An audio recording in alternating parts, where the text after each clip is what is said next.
It started subtly, a whisper in the dark, a fleeting shadow at the edge of my vision. So subtly I almost dismissed it as a trick of the mind, a figment of my imagination fueled by late nights and too much coffee.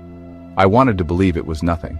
My wife, Alara, had always been a sound sleeper, a peaceful presence beside me in the quiet hours. But 3 months ago, the rhythm changed. The comforting regularity of our nights dissolved, replaced by an unsettling unease. I'd wake in the night to find her side of the bed cold, the sheets still and undisturbed, as if she'd been gone for hours. I'd find her silhouette standing in the kitchen, a dark figure framed by the faint moonlight filtering through the window, staring into the darkness as if searching for something just beyond my sight. When I called her name, a simple question, laced with growing concern, she turned slowly, almost mechanically, her eyes unfocused and distant, as if she were seeing something I couldn't, her voice flat. "Just getting some water." A simple explanation, delivered with a chilling lack of emotion. I tried to believe it was stress or medication, anything to explain away the growing chasm between us, but the unease grew, festering in the silence of our nights. Alara stopped reading before bed, her beloved novels gathering dust on the nightstand. Her laughter faded, replaced by a quiet melancholy that settled over her like a shroud, and she seemed haunted by headaches and a sense of being watched, a constant feeling of unseen eyes upon her. Our home, once a sanctuary filled with warmth and love, felt alien, cold and unfamiliar, the silence heavy with dread, a suffocating blanket that smothered any hope of normalcy. I became a sentry, my senses heightened, perpetually on edge, listening for her footsteps, the click of a door, any deviation from the unsettling routine, any sign she'd left our bed again, venturing into the darkness that seemed to call to her. Something was wrong, deeply wrong, a sickness that had taken root in our home and in my wife. And it was just getting started, the tendrils of darkness reaching further into our lives. The quiet wanderings, those unsettling midnight strolls, soon gave way to something far more disturbing, something that chilled me to the very core. One night, jolted from sleep, I woke to a guttural whisper, a sound that seemed to claw its way out of the darkness.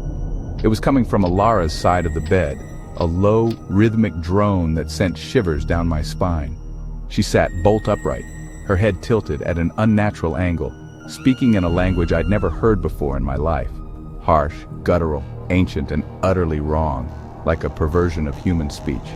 Hesitantly, I reached out and touched her shoulder. She didn't react, didn't even flinch at my touch, just kept whispering, her eyes wide and unfocused, lost in a deep, disturbing trance.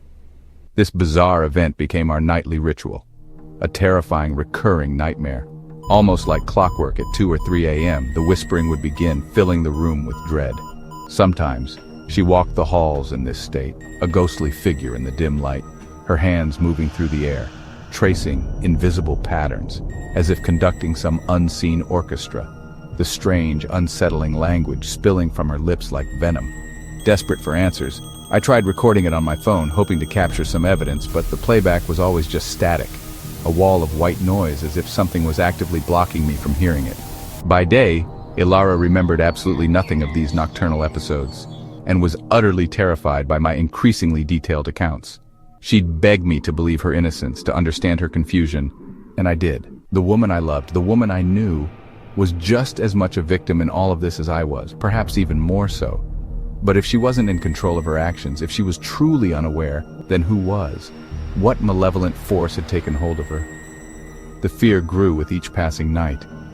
This was no simple sleepwalking, no ordinary nightmare. Something else. Something ancient and powerful was speaking through her, using her as a vessel. Her nightly patrols narrowed to one destination, the basement. Our basement was cold, damp, a place of storage and shadows, never a place to visit at night. One stormy night, I followed her down the creaking stairs, hiding in the darkness. Alara walked to a bare corner where concrete met concrete and began to speak. The whispering was now a conversation. She'd pause, listen, then respond in that alien tongue. I watched her nod, gesture, plead, as if interacting with something unseen. A cold dread seeped into my bones. This wasn't a disorder. My wife was communicating with an empty space in our basement. Lightning flashed, casting her silhouette against the wall. In that instant, I was no longer a concerned husband. I was a terrified witness. Something was answering her. The next morning, I confronted Alara. She was pale, exhausted, and remembered nothing. Desperate, she agreed to see a doctor. After tests and a night at a sleep clinic, the results were chilling. Alara was fully awake during her episodes. No sleepwalking, no neurological explanation. The doctor suggested dissociative disorders, but even she sounded unconvinced. We left the clinic in silence, the word awake echoing in my mind. If Alara was conscious, then something else was controlling her. The medical community had no answers. I looked at my wife, terrified and lost. Science had drawn its line. On the other side was something it couldn't explain, and I was left with the truth I'd been dreading. Fear. It seeped into the very foundations of our home, twisting the familiar into something sinister. The place that was once our sanctuary, our haven, was now a prison of our own making. I retreated to the couch, seeking a sliver of solace in the living room. But even there, sleep offered no escape. Only restless dreams and the chilling awareness that I was alone, vulnerable, unable to face the nightly haunting that had taken root in our lives. The entity's presence bled into our days, a constant oppressive weight that suffocated the joy and light from our lives.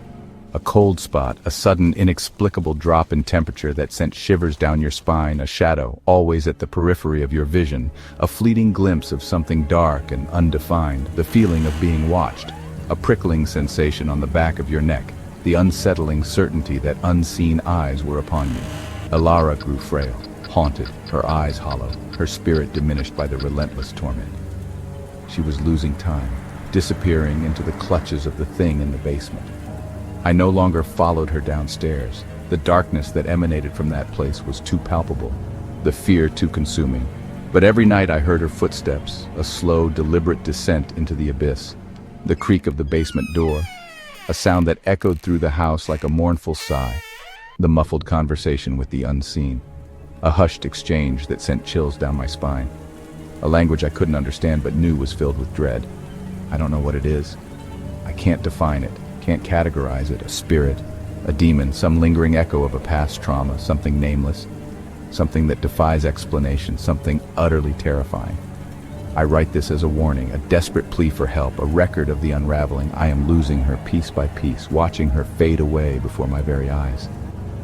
The doctors can't help. They see only the symptoms, not the underlying darkness. And I fear seeking other answers, afraid of what I might find, of what truths might be revealed. Tonight, the house is too quiet, an unnatural stillness that hangs heavy in the air. The pattern has changed, the familiar rhythm of the haunting disrupted, replaced by an unsettling calm. And I fear it's not Alara, not the woman I love who will be coming up the stairs. It's something else, something far more sinister.